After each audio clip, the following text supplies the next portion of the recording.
So we are starting with the first head of income, that is income from salary. So question arise, when an income will be recorded under the head salary. So हमने पढ़ा था an income will be recorded under this head only if there is a relation of employer and employee. There should be a relation of master and servant. A person who is making payment should be an employer. A person who is receiving payment should be an. अगर वो relation है तो वो income किस head में record होगा? फिर आपका एम्प्लॉयर आपको पैसे किसी भी नाम से दे, आपका एम्प्लॉयर आपको पैसे दे रहा है बेसिक सैलरी के नाम पर या अलावेंसेस के नाम पर या arrears of salary, advance salary, bonus, ये सब इनकम का लिस्ट में बता रहा हूं. All these payments will be made by your employer. For employer it is an expense. For you as an employee, for you it is an. तो at present हम income का स्टेटमेंट बना रहे हैं, इनकम फ्रॉम सैलरी. यहां पर पहले तो आप कौन सी इनकम रिकॉर्ड करोगे? जो आपको ड्यूरिंग द ईयर किससे मिला? एम्प्लॉयर से. फिर वो बेसिक सैलरी के नाम पर मिले या अलावेंसेस या arrears of salary, advance salary, bonus, या इनकम डिराइव हो by way of perquisite. Perquisite क्या है? आपने कभी ऐसा प्रैक्टिकल लाइफ में सुना है कंपनी ने आपको रहने के लिए घर दे दिया हो, कंपनी ने एम्प्लॉयज को कार प्रोवाइड किया हो फॉर ट्रैवलिंग पर्पस? ऐसा प्रैक्टिकल लाइफ में कभी देखा सुना है? So they are known as perquisites. Perk देखेंगे, डिटेल में देखेंगे, डोंट वरी. ऐसे ही कंपनी अपने एम्प्लॉयज को प्रोविडेंट फंड का बेनिफिट देती है, gratuity, pension, leave salary, voluntary retirement compensation and retrenchment compensation. ये सब है क्या बच्चों? ये सब इनकम का लिस्ट है, from basic salary to retrenchment compensation. ये सब क्या है? इनकम.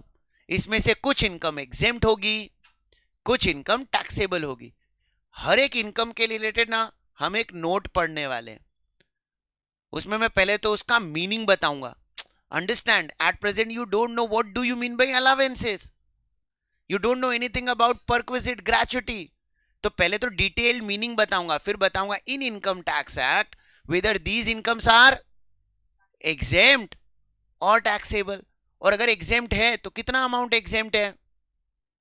अगर टैक्सेबल हुआ तो वो अमाउंट कॉलम में ले लेना. The total amount will be known as gross salary. हमने इसके पहले जब स्टेटमेंट ऑफ टोटल इनकम पढ़ा था ना कभी, तो पांचों हेड का टोटल क्या बोला था हमने? Gross total income. यहां पर total of the salary is known as gross salary. From this gross salary, we'll claim deduction under section 19. We'll claim deduction under section. What is this deduction under section 19? And what is the difference between deduction under section 19 versus deduction under chapter 8? तो कभी भी deduction पढ़ोगे ना बच्चों तो mind में clarity आनी चाहिए कि खर्चों की बात हो रही है. Generally deduction is given for expenses. Deduction is given for Deduction is given for if the expenses are incurred as per government guidelines. Starting में मैंने बताया था खर्चों का दो ट्रीटमेंट, आइदर डिडक्शन और इग्नोर. Either deduction. अब यहां पर deduction versus deduction under chapter 8 difference बता रहा हूं, सुनो इधर. बच्चों खर्चे भी दो नेचर के होते हैं. एक ऐसा खर्चा जो पर्सनल नेचर का होता है और एक ऐसा खर्चा जो इनकम से रिलेटेड होता है. To earn income I am doing that expense. For example, मुझे ना घर से ऑफिस यहां पर आना है तो आई जनरली प्रिफर कार से ट्रेवलिंग करना प्रिफर करता हूं, तो पेट्रोल एक्सपेंस हो रहा है. बच्चों ये कौन सा खर्चा हुआ? मैं घर से ऑफिस में आ रहा हूं पढ़ाने के लिए और ऑफिस से घर जा रहा हूं, तो ट्रेवलिंग का खर्चा हो रहा है. ये किस नेचर का एक्सपेंस है? पर्सनल या टू अर्न इनकम? लेकिन वही कार से मैं मेरी फैमिली के साथ कभी कभी घूमने फिरने निकल जाता हूं, लॉन्ग ड्राइव पे चल चल चल, वापस पेट्रोल का खर्चा हो गया. ये कौन सा खर्चा है? पर्सनल। तो पेट्रोल एक्सपेंस एक्सपेंस ही है, बट एक इनकम कमाने के लिए हुआ और एक पर्सनल नेचर का है। चलो दूसरा एग्जांपल देता हूं। बच्चों मैं भाड़े के घर में रह रहा हूं, आई एम पेइंग रेंट, तो ये कौन सा एक्सपेंस हुआ? पर्सनल। मैं बिजनेस कर रहा हूं, यहां का मैं भाड़ा भर रहा हूं, तो अभी भी तो रेंट पे कर रहा हूं ना, बट ये टू अर्न इनकम। चल अनदर एग्जांपल, मैं घर खरीद कर लेट आउट कर रहा हूं, घर खरीद कर लेट आउट कर रहा हूं, और लेट आउट करके रेंटल इनकम आ रहा है। बट घर खरीदने के लिए मैंने लोन लिया, and on that loan I am paying interest. अब इंटरेस्ट पेड इज माई खर्चा, बट ये खर्चा मैं क्यों कर रहा हूं? To earn income. मैंने ना मेरे लाइफ का पॉलिसी खरीदा, लाइफ इंश्योरेंस पॉलिसी, उसका प्रीमियम भरा, कौन से नेचर का खर्चा? पर्सनल। मेरे फैमिली का मैंने मेडिक्लेम इंश्योरेंस पॉलिसी खरीदा, उसका प्रीमियम भरा। तो खर्चे दो नेचर के होते हैं, या तो पर्सनल या ऐसा कोई खर्चा which is incurred to earn the income. तो वो जो चैप्टर 8 है ना बच्चों, चैप्टर 8, वो चैप्टर 8 ना पर्सनल खर्चों को कवर करता है। अरे समझती है मैं क्या बोलती है? डिडक्शन उधर भी है इधर भी है, but what is the difference between deduction? तो पर्सनल खर्चे होंगे ना पर्सनल, तो उसका डिडक्शन मिलेगा अंडर चैप्टर। इनकम से रिलेटेड खर्चा होगा तो 5 हेड के अंदर आएगा।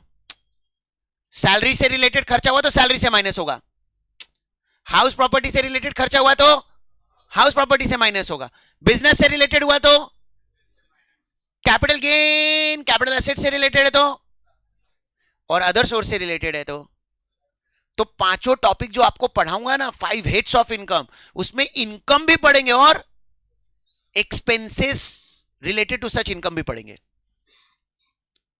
और डिडक्शन चैप्टर 8 क्या है? वो तो सिर्फ expense expense expense expense which are personal in nature. तो पहले 5 हेड में नहीं आया, बट वो खर्चा था तो उसका अलग से डिडक्शन मिल सकता है if certain conditions are satisfied. पक्का समझा? अब यहां पर डिडक्शन सेक्शन 19 किस चीज का deduction? Expenses related to salary. अब इसमें ना गवर्नमेंट कुछ डिडक्शंस देती है, they are profession tax. What do you mean by profession tax? Detail में बताऊंगा, अभी सब थोड़ी ना बता सकता हूं। नोट नंबर 1 to 10 सब भी सिखाना बाकी है, उसके बाद इधर पहुंचेंगे। फिर माइनस स्टैंडर्ड डिडक्शन। अब ये स्टैंडर्ड डिडक्शन अभी एक्सप्लेन कर रहा हूं। स्टैंडर्ड कभी भी पूरे टैक्स सब्जेक्ट में वर्ड आ गया, then this deduction will be given to each and everyone irrespective whether kharcha is done or not. Hey, generally when deduction will be given? बोलो ना। हाँ, जब खर्चा करोगे तो डिडक्शन मिलेगा, नो खर्चा no deduction. But standard deduction means deduction will be given to everyone irrespective whether खर्चा is done or not. करोगे तो भी मिलेगा, नहीं करोगे तो भी मिलेगा। यहां पर गवर्नमेंट सबको डिडक्शन देती है, जितने भी एम्प्लॉय हैं सबका डिडक्शन अमाउंट इज मैक्सिमम 50,000। अब सुनो, मैं जब भी आपको कोई भी हेड ऑफ इनकम पढ़ाऊंगा या कोई भी डिडक्शन टॉपिक पढ़ाऊंगा, पहले ऑलवेज मैं आपको ओल्ड टैक्स रिजीम ही पढ़ाऊंगा। पहले क्या पढ़ाऊंगा? और बाद में पढ़ाऊंगा कि न्यू टैक्स रिजीम पे क्या इंपैक्ट होगा। अच्छा, आज अभी तक हमने जब भी टैक्स सीखा, टैक्स कंप्यूटेशन, पहले क्या सीखा, फिर मैंने बताया न्यू में ये चेंज है। ऐसे भी पूरा सैलरी टॉपिक पढ़ाऊंगा तो कौन से मेथड से पढ़ाऊंगा? सारे एग्जेम्पशन पढ़ाऊंगा, सारे डिडक्शन पढ़ाऊंगा, और बाद में बताऊंगा कि अगर मैंने न्यू टैक्स रिजीम फॉलो कर लिया तो ये वाला एग्जेम्पशन नहीं मिलेगा, ये वाला डिडक्शन नहीं मिलेगा। तो फिलहाल ये जो पढ़ा रहा हूं कौन से मेथड से? So under old tax regime my standard deduction is max 50,000। और लास्ट टाइम में मैंने बताया था जब जब मैक्सिमम वर्ड आएगा गाना गाने का, काम है तो काम लो, ज्यादा है तो लिमिट में रहो। यो, अरे काम है तो काम है तो काम है तो ज्यादा है तो मींस, समझ बेटा, तेरा ग्रॉस सैलरी अगर 40,000 है बेटा, तो स्टैंडर्ड डिडक्शन भी फिर 40 ही लेना। बट अगर तेरा ग्रॉस सैलरी बेटा 1 लाख है तो डिडक्शन 50,000 ले लेना। कम है तो अगर तेरा इनकम 30,000 है कम है ना, तो डिडक्शन भी 30,000 का ही ले। लेकिन अगर तेरा इनकम ग्रॉस सैलरी 3 लाख है तो डिडक्शन 50,000 का ले ले। Is it clear? Minus other deduction. अब अदर डिडक्शंस क्या है? तो ना इसके लिए ना मुझे तुमको इनकम टैक्स एक्ट 1961 में ले जाना पड़ेगा। हम कौन सा इनकम टैक्स एक्ट पढ़ रहे हैं? अब पुराने एक्ट में क्या होता था कि ये जो ग्रेच्युटी आपको मिला, इसका एग्जेम्पशन मिलता था, बिकॉज इनकम का एग्जेम्पशन मिलता है। तो समझो तुम्हारी इनकम है 10 लाख, ग्रेच्युटी 10 लाख है, तो पुराने इनकम टैक्स एक्ट में क्या होता था, एक एग्जांपल दे रहा हूं कि समझो 6 लाख गवर्नमेंट एग्जेम्प्ट करती है, तो 10 lakh minus 6 lakh, 4 lakh income statement में आ जाता था। But as per new income tax act 2025, now we are learning which act? 2025। As per this act government कहती पहले ग्रेच्युटी मिला कितना, वो पूरा इनकम स्टेटमेंट में रिकॉर्ड कर लो। तुम्हारा ग्रॉस सैलरी कितना हो जाएगा, फिर क्या करना, नीचे ग्रेच्युटी का डिडक्शन ले लेना 6 लाख, फाइनली टैक्सेबल इनकम में 4 लाख आ जाएगा। प्रेजेंटेशन मेथड थोड़ा चेंज कर दिया, पहले जिसका एग्जेम्पशन मिलता था अब उसका डिडक्शन मिलेगा। मतलब जनरली इनकम क्या होता है? अरे तुम लोग इतना ऐसा क्यों बैठे हो, कम ऑन यार, समझ में आ रहा है तो कम ऑन रिप्लाई दो ना। पहले इनकम का एग्जेम्पशन मिलता था अंडर इनकम टैक्स एक्ट 19, उसी का गवर्नमेंट ने यहां पर डिडक्शन करके दे दिया। कॉन्सेप्ट वगैरह जो पुराने थे सब कॉपी पेस्ट है, सिर्फ एग्जेम्पशन के बदले। तो तुम्हारे लिए थोड़ा कंफ्यूजन हो गया, क्योंकि डिडक्शन जनरली किसका मिलता है, एक्सपेंस का। बट अब न्यू इनकम टैक्स एक्ट में कुछ इनकम का भी डिडक्शन मिलने लगा है इनकम, बट उसका मिल रहा है डिडक्शन। एग्जेम्पशन के बदले गवर्नमेंट ने इसका क्या दे दिया है? तो देखो कि ऊपर वाले नाम बच्चों कॉपी पेस्ट है, gratuity, pension, leave salary, voluntary retirement compensation, retrenchment. ऊपर वाले ही नाम नीचे लिखे मैंने, क्योंकि अब इनका क्या मिलता है, डिडक्शंस। तो अब ऊपर वाला नीचे वापस पूरा नहीं लिखूंगा, तो इसको ऐसे याद रखना, ये ग्रेच्युटी पेंशन लीव सैलरी को जीपीएल बोलना, GPL, gratuity pension leave salary. Voluntary retirement compensation को हम शॉर्ट फॉर्म में बोलेंगे वीआरसी, और रिट्रेंचमेंट कॉम्पनसेशन को क्या बोलेंगे, आरसी। तो नीचे अदर डिडक्शन में ना तुम्हें ऐसे लिखना, GPL VRC RC, GPL VRC RC, GPL. अब ये तो इनकम में होगा तो नीचे डिडक्शन देना, अगर बच्चों आपको ग्रेच्युटी मिला ही नहीं तो नीचे डिडक्शन भी नहीं आएगा। बट ये दोनों जनरली रहेगा ही रहेगा, प्रोफेशन टैक्स और स्टैंडर्ड डिडक्शन। बाकी सब डिपेंड करेगा, अगर इनकम में इंक्लूडेड है तो डिडक्शन मिलेगा। उसके बाद जो आंसर आएगा that is your taxable income from salary. ये जो टैक्सेबल इनकम फ्रॉम सैलरी ना बच्चों, ये आपके मेन स्टेटमेंट में जाएगा, that is statement of total income. तो याद करो, स्टेटमेंट ऑफ टोटल इनकम के बाजू में छोटे छोटे बॉक्स बनाए थे, ये पहला छोटा वाला बॉक्स है। ऐसे कितने बॉक्सेस बनाने हमको, 5। Is it clear? चलो राइट डाउन, टॉपिक का नाम लिखो, income from salary.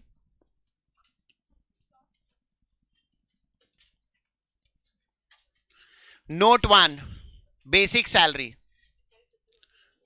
Note 1 basic salary.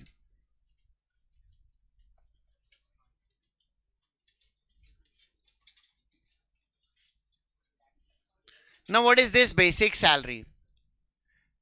ना कोई भी एम्प्लॉय जब जॉब करेगा, फिर वो एज अ डायरेक्टर की लेवल पर जॉब करे, या as a chief executive officer, और अ मैनेजर, और as a salesman, peon, staff, कोई भी होने दो ना, हर महीने सैलरी फिक्स्ड होगी। The fix amount of salary is known as basic salary. For example salesman पर एग्जाम्पल लेते हैं, सेल्समैन जितना ज्यादा गुड्स बेचेगा क्या मिलेगा उसे, कमीशन। किसी मंथ में गुड्स नहीं बेच पाया तो कमीशन नहीं मिलेगा, बट सैलरी तो मिलेगा। That salary is known as basic salary, which is also known as basic pay. समझो मैंने किसी मंथ में बहुत अच्छा परफॉर्म किया, मुझे इंसेंटिव मिल गया कंपनी से, परफॉर्म नहीं किया, इंसेंटिव नहीं मिलेगा बट सैलरी तो मिलेगा। तो जो बेसिक अमाउंट फिक्स दिया जाता है एम्प्लॉय को irrespective of the performance, that amount is known as basic salary and it is fully taxable. It is, देखो मैं जब पूरा सैलरी टॉपिक पढ़ाऊंगा ना तो आपको क्या रूल्स रेगुलेशन है वो पढ़ाऊंगा, प्लस इसमें कैसे हम टैक्स प्लानिंग कर सकते हैं मैं आपको वो भी सिखाऊंगा, सो दैट इन फ्यूचर जब तुम जॉब करो तो इसको कैसे अपने लिए बेनिफिट्स के लिए यूज कर सकते हो, या एट प्रेजेंट तुम्हारे पेरेंट्स ब्रदर सिस्टर जो जॉब कर रहे हैं without increasing there salary, without increasing there, tax planning कैसे करें जिससे हमारा टैक्स सेव हो जाए, वो भी हम समझते जाएंगे। उस फॉर्म में पढ़ोगे ना तो आपको याद रखना थोड़ा इजी होगा। जितना भी मैं आपको सिखाता हूं ट्रस्ट में जाकर पेरेंट्स के साथ डिस्कस करो, it will help you. Parents को पहले से नॉलेज होगा तो अच्छी बात है, नॉलेज नहीं होगा तो कम से कम उन्हें आइडिया तो आएगा कि क्या टैक्स स्ट्रक्चर है, यस और नो। तो बेसिक सैलरी क्या होगा, एग्जेम्प्ट या टैक्सेबल, इसमें कोई टैक्स प्लानिंग नहीं हो सकता, इस पर तो टैक्स भरना ही पड़ेगा। So write down note 1 basic salary, underline करके नीचे लिखो it is also known as, it is also known as, red pen, basic पे,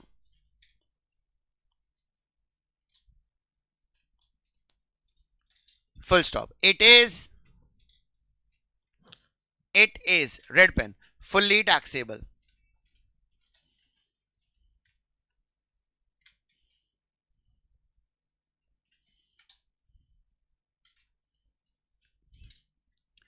सो नाउ अंडरस्टैंड, कभी कभी क्या होता है आपको ना क्वेश्चन में दिया होगा नेट बेसिक सैलरी, या बेसिक सैलरी लिखने के बाद बाजू में लिखा होगा नेट। सो याद करो जब हम कंप्यूटेशन ऑफ टैक्स टॉपिक पढ़ रहे थे तो जब जब विनिंग नेट दिया होता था तो आप उसे क्या करते थे, ग्रॉस में कन्वर्ट करते थे।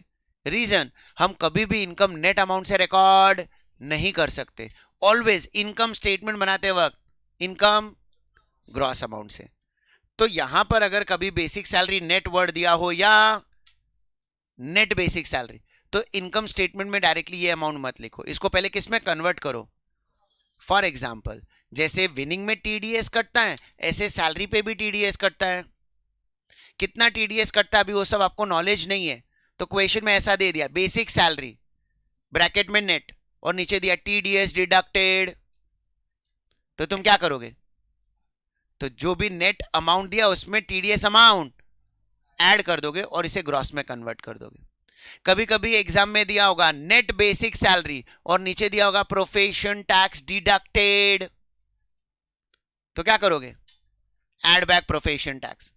मैं मेरे ऊपर एग्जांपल लेकर बताऊं, समझाओ, समझो मेरा मंथली सैलरी 1 लाख रुपए है और मैंने ना पीडीएलसी से लोन ले रखा है, मेरे लिए ना लोन रीपे करना इज अ टास्क, तो मैंने ना पीडीएलसी को रिक्वेस्ट किया कि हर महीने की सैलरी में से 10-10 हजार काट लो as a loan instalment.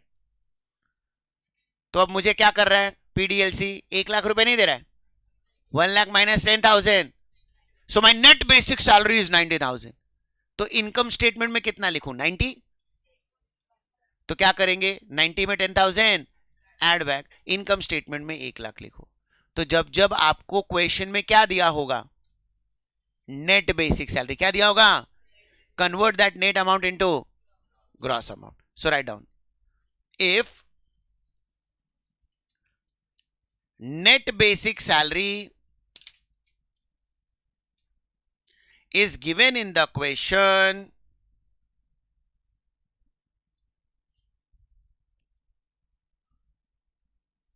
then convert the net amount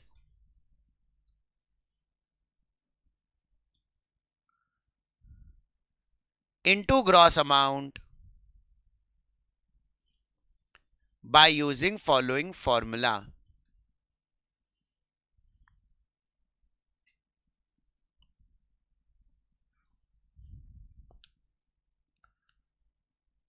ये लिख लो,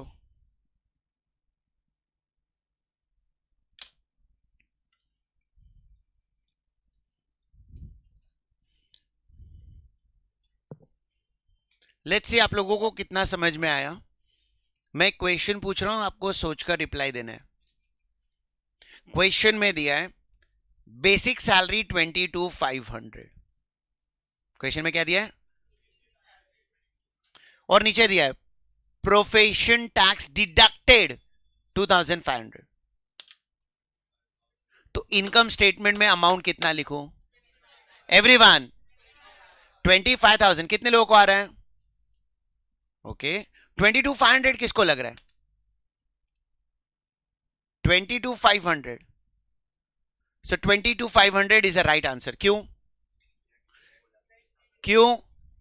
नेट नहीं बोला। Very good. जब तक नेट वर्ड नहीं बोला है तब तक गलती से ऐड मत करके आना, अनर्थ हो जाएगा। ये ना हाईलाइट करने का कोई रीजन है, मुझे लाल पेन अच्छा लगता है इसके लिए ऐसा सब नहीं करता हूं। तुम वर्डिंग पर ध्यान दिए बगैर डिडक्टेड बोला है तो ऐड करके आ जाते हैं। अरे ऐसा नहीं है, क्वेश्चन में जब नेट नहीं बोला तो तू ऐड क्यों कर रहा है? सर लेकिन डिडक्टेड तो बोला है। अरे बच्चे डिडक्टेड बोला है मतलब प्रैक्टिकल लाइफ में रिसीव होते वक्त डिडक्ट होने के बाद मिला होगा। बट मैं इंफॉर्मेशन तेरे को नेट का नहीं दे रहा हूं। For example winning from KBC 1 crore, TDS deducted 30 lakh. It means what? कौन बनेगा करोड़पति से मैं 1 करोड़ जीता, लेकिन टीडीएस कट किया कितना, तो मिला कितना होगा? मैंने ऐसा थोड़ी ना बोला winning amount received was 70 lakh, net amount was 70 lakh. But मैंने इंफॉर्मेशन कैसे दिया? विनिंग फ्रॉम केबीसी 1 करोड़, मतलब the information itself was a gross amount. Are you getting it? तो जब तक एग्जाम में क्या नहीं दिया हो, नेट वर्ड नहीं दिया है, तब तक गलती से भी ऐड मत करके आना। Is it clear? चलो डन। अब हम इसके बाद सीखेंगे पे scale system.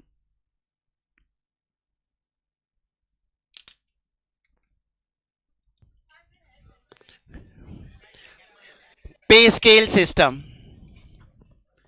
what do you mean by pay scale system under basic salary? Understand, generally increment साल में एक बार होता है बेस्ड ऑन योर परफॉर्मेंस। आप अच्छा परफॉर्म करोगे तो ज्यादा सैलरी में इंक्रीमेंट मिलेगा, परफॉर्म नहीं करोगे तो भी एक नॉमिनल हाइक मिलता है जितने से इन्फ्लेशन बढ़ रहा है।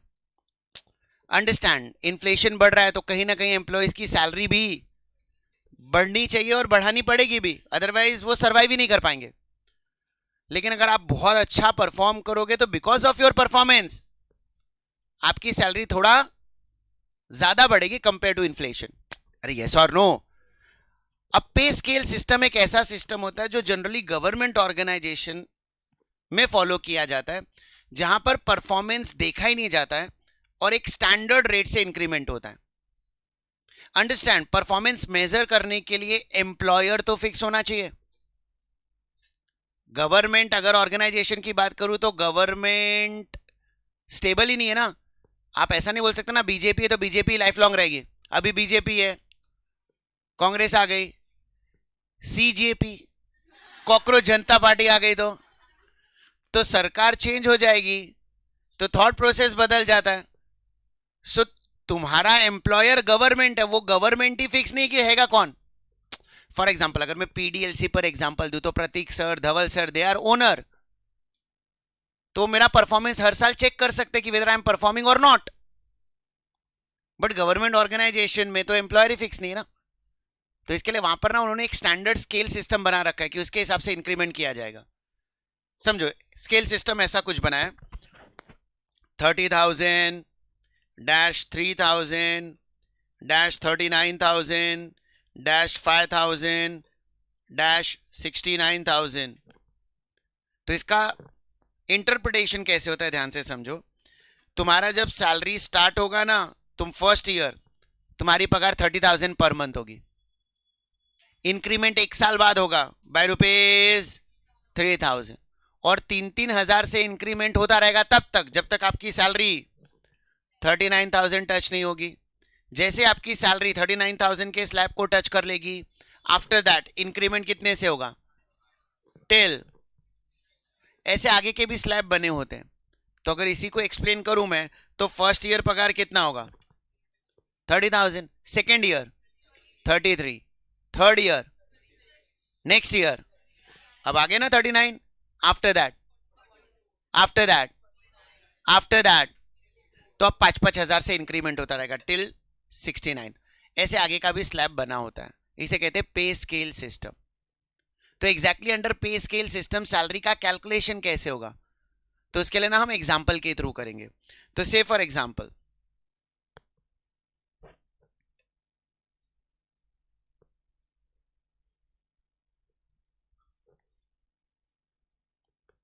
Mr. X joined Government of India service on 1/7/2022।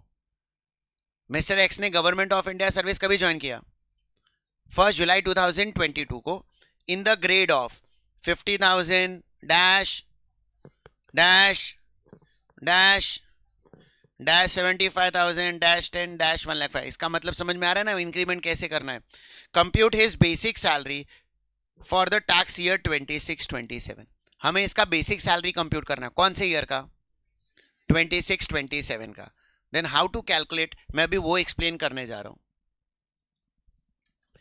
कभी भी पे स्केल सिस्टम वाइज प्रेजेंटेशन करना हो तो ऑलवेज ना आपको डेट ऑफ ज्वाइनिंग देखना चाहिए।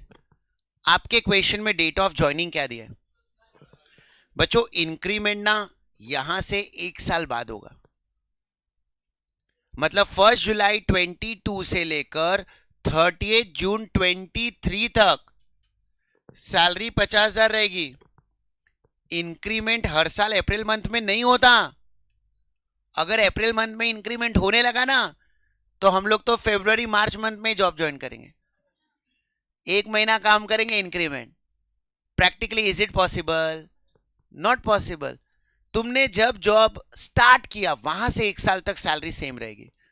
तो अगर मिस्टर एक्स ज्वाइन कभी कर रहा है 1 जुलाई 22, तो 1 जुलाई 22 से लेकर 30 जून 23 तक his salary will be. Then from 1 July 23 salary बढ़ जाएगी, कितने से? वो 55,000 30 जून 24 तक होगी। सेकेंड ईयर खत्म, थर्ड ईयर वापस कब स्टार्ट होगा? 1/7/2002, 30 जून 25 पगार विल बी। थर्ड ईयर खत्म, fourth year start, 1/7/25 to 30 June 26 salary will be. वापस पगार बढ़ जाएगी फ्रॉम 1/7/26 टू 30 जून 27। अब आपको ना ऐसे आगे आगे कैलकुलेट करते हुए नहीं जाना है, हमारा फोकस कौन से ईयर पर रखना है? फ्रॉम 1/4/2026 टू 31 मार्च 27। आपको तो सिर्फ ये 12 महीने का इनकम निकालना है। अब प्रॉब्लम क्या हो रहा है मालूम है? ये 12 महीने में 3 महीने यहां पर आ रहा है। जब मेरी पगार कितनी थी तो वो 67,500 इंटू 3 मंथ हो जाएगा। उसके बाद फ्रॉम 1 जुलाई 26 पगार बढ़ गई, तो from 1 July 26 till 31 March 27 my salary will B 75,000। That will be multiply by 9 month. ऐसे लोग जो 1 अप्रैल को ज्वाइन करेंगे उनका तो 1 अप्रैल से 31 मार्च फाइनेंशियल ईयर ही होगा इंक्रीमेंट के लिए। बट नॉट नेसेसरी ना सारी दुनिया के एम्प्लॉइज 1 अप्रैल को ही जॉब स्टार्ट करेंगे। तो आपने जिस दिन ज्वाइन किया वहां से 1 साल तक का स्केल निकालो और फिर ऐसे आगे कैलकुलेट करते जाओ, फिर पता करो अपने फाइनेंशियल ईयर 26-27 में इनकम क्या होगा। Is it clear? So his salary for the year will be 8,77,500। Is it clear? पहले तो इंक्रीमेंट पहले 50 से 55, 60, 67, 75 हुआ, ये क्लियर है। अब आपको इनकम कब से कब तक का कंप्यूट करना है। तो अप्रैल 26 कहां पर आएगा? तो अप्रैल 26 तो यहां पर आएगा। तब आपकी पगार कितनी है? तो अप्रैल मई जून ये 3 महीने पगार कितनी? उसके बाद इंक्रीमेंट कितना हुआ? तो 75,000 कब से मिलना चालू हो रहा है? 1 जुलाई से लेकर, इसके बाद भी मिलेगा, बट मैं इसके बाद का इनकम क्यों कंप्यूट करूं? मेरा साल तो खत्म कभी हो रहा है 31 मार्च तक। तो 31 मार्च मतलब फॉर 9 मंथ्स। क्लियर? चलो राइट डाउन, एग्जाम्पल लिखो।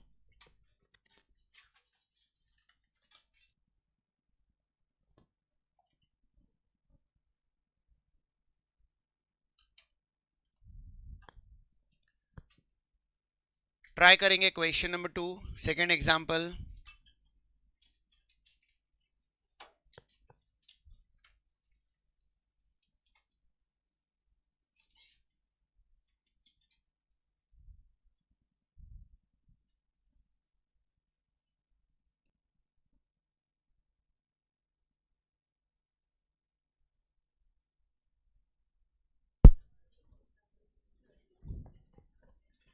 So 36,000 into,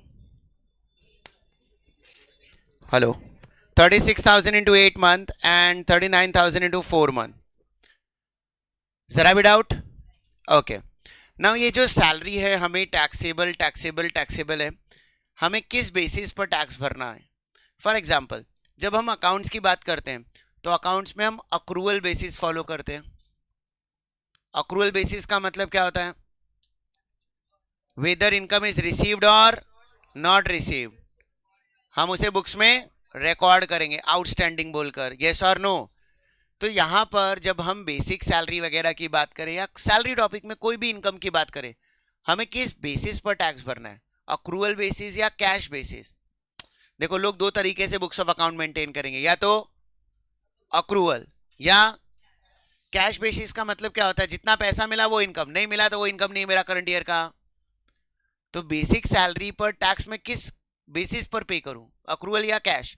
तो यहां पर गवर्नमेंट ने रूल बनाया, for you salary is taxable on the basis of due or received whichever is earlier.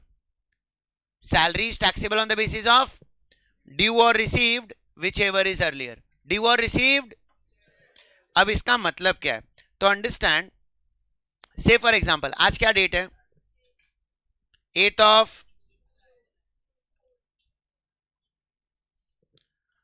अब अगर आज 8 तारीख है, समझो आज मैंने लेक्चर कंप्लीट कर लिया, तो मैं आज का आज निहाल सर, धवल सर, प्रतीक सर के पास जाऊंगा, उनको बोलूंगा मेरा पैसा दो। अरे आज पगार नहीं मांगूंगा, क्यों? लाउडर, सैलरी ऐसे हर दिन नहीं मिलता है, सैलरी मंथ में कभी एक डे पर मिलता है, and that day is known as due date. For example, PDLC हर महीने की सैलरी मंथ के लास्ट डेट को देती है,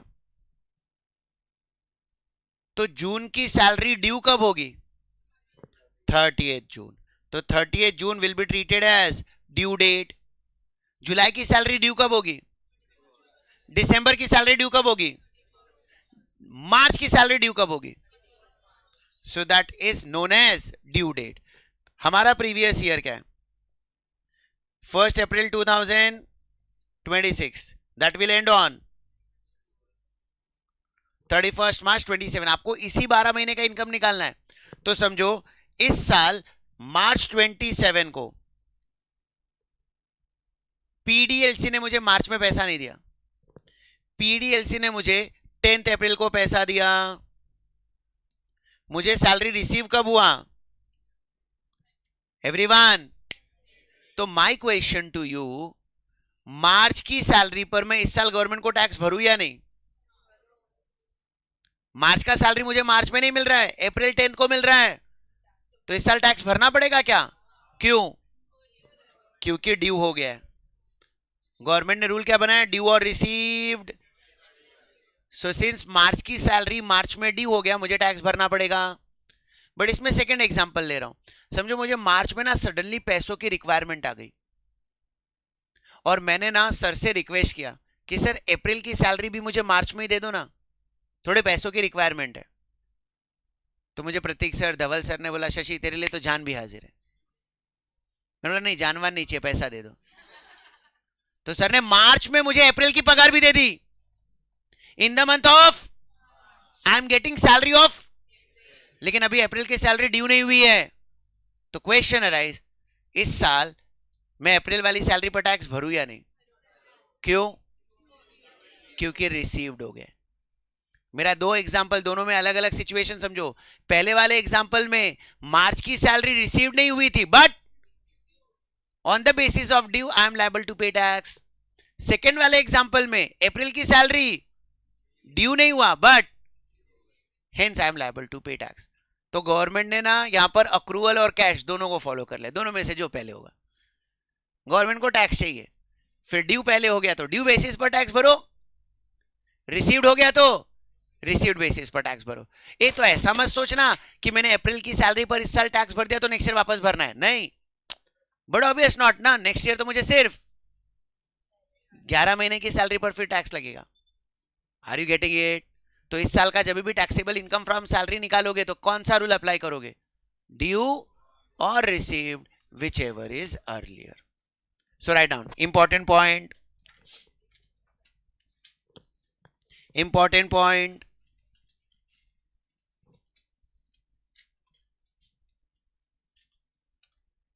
Salary is taxable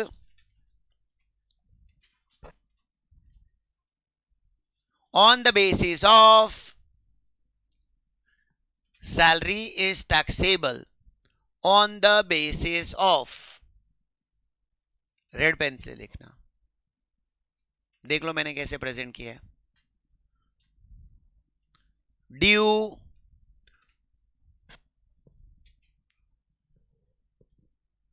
और रिसीट, whichever is earlier।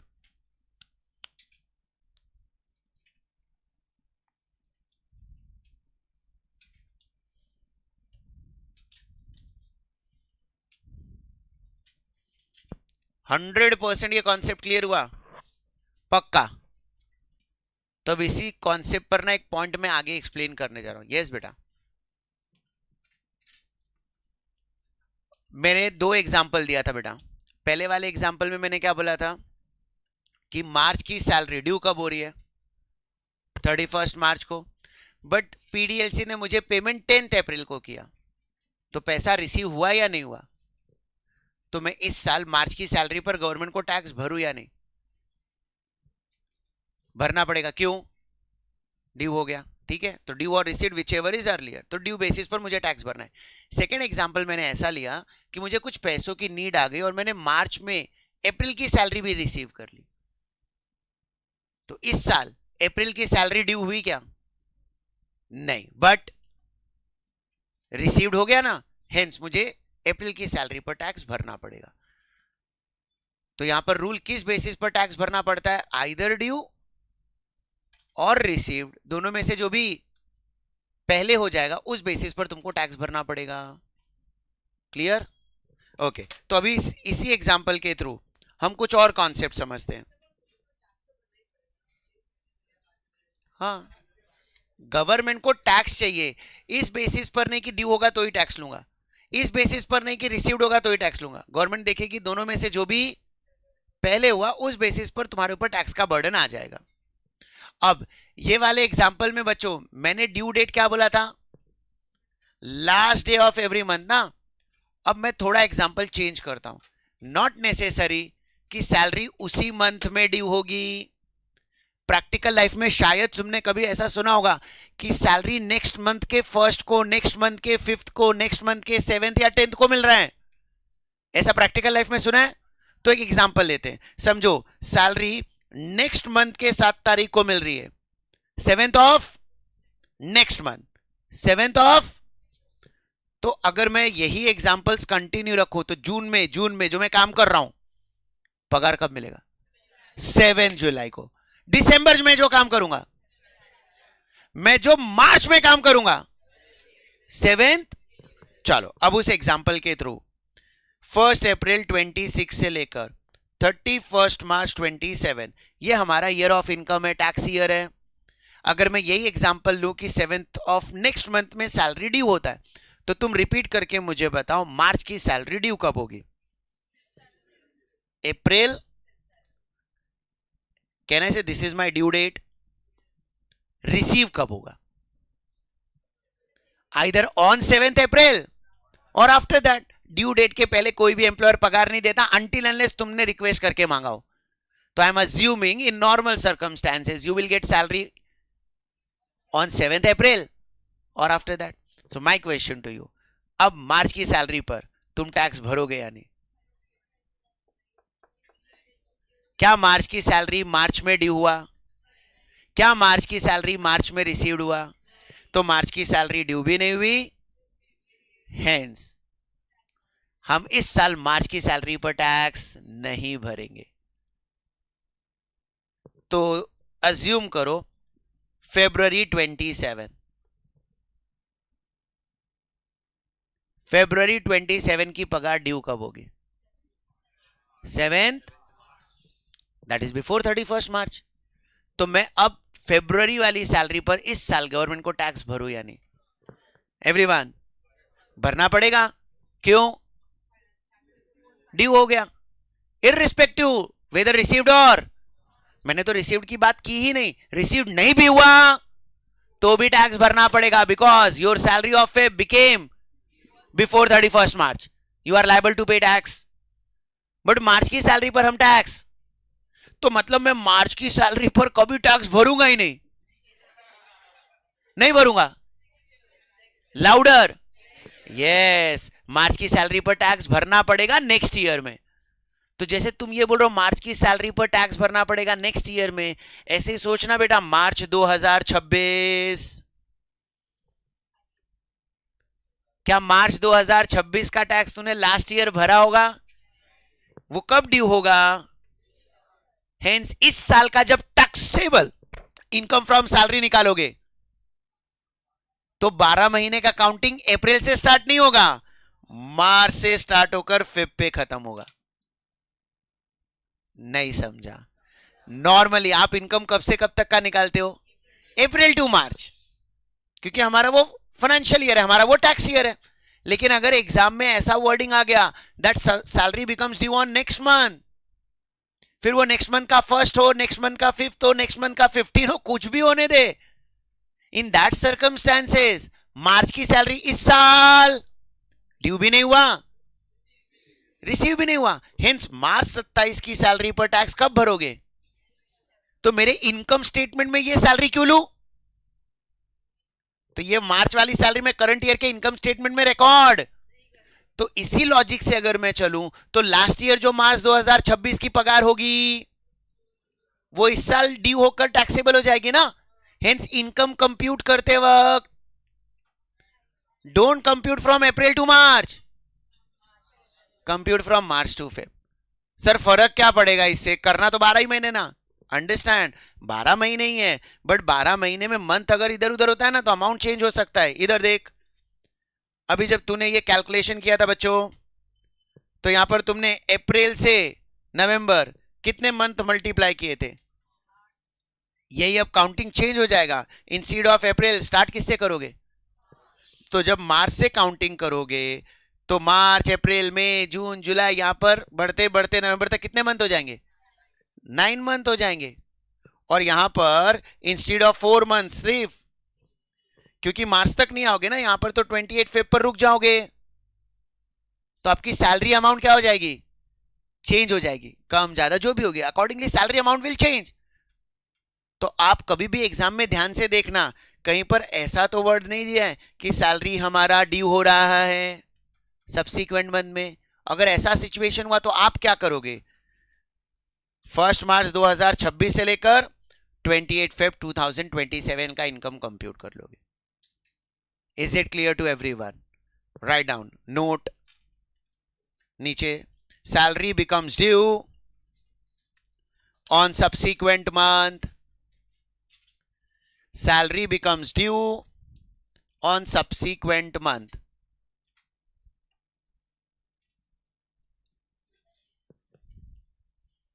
लिख लिया थियरी? अब एग्जैक्टली ये जो सब्सिक्वेंट मंथ में ड्यू हो रहा है ना, इससे रिलेटेड एक एग्जांपल करेंगे अलोंग विथ पे स्केल सिस्टम. अभी आज तुमने पे स्केल सिस्टम सीखा, उसके साथ ही अगर सैलरी सब्सिक्वेंट मंथ ड्यू में आ रहा है तो कैसे बेसिक सैलरी कैलकुलेट करोगे? Let's try.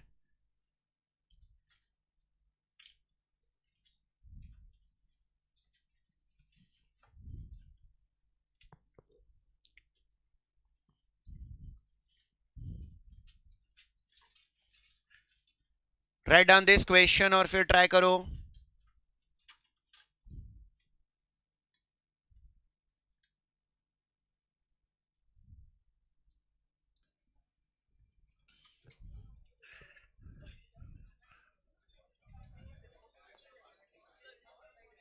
$6,18,000.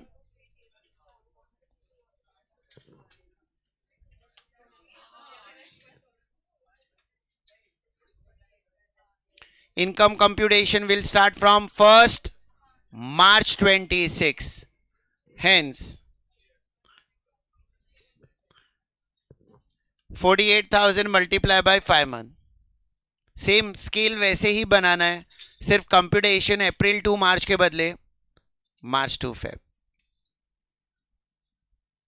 किसी को नहीं समझ में आया तो मैं ये कैलकुलेशन एक्सप्लेन करूं. यहां पर पहले तो ये 40, 44, 48, 54 में कोई डाउट? अभी आपका यहां पर सैलरी कौन से मंथ में ड्यू हो रहा है? नॉर्मली रूल क्या लिखा है यहां पर? ठीक है, तो जब जब ऐसा वर्डिंग दिया हो तो आपको कंप्यूटेशन स्टार्ट करना है 1 मार्च 26 से लेकर 28 फरवरी 27. तो मार्च 26 ये वाला डेट यहां पर आएगा, तो मार्च से काउंटिंग करो.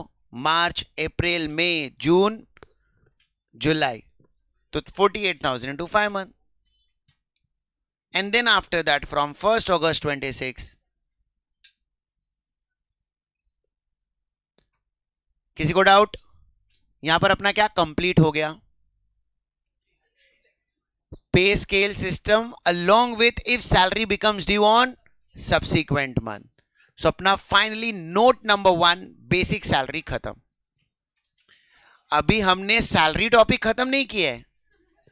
सैलरी का नोट नंबर 1 सिर्फ बेसिक सैलरी खत्म हुआ है.